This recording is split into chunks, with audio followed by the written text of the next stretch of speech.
So how to install the Huawei Health app for your Huawei Watch 4. So pretty much this is the app. This is how it looks. You can just see your watch here in the list. You can change the watch faces and pretty much see a lot of stats from the Health tab, the sleep, and a lot of other things.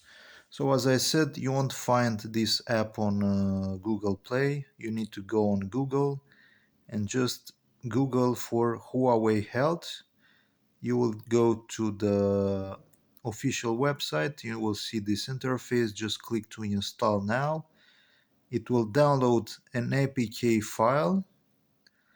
You need to install it, and it will just create here a shortcut to the app. And once you click it, you will be able to connect your watch, and you will see that it's displayed like in my case.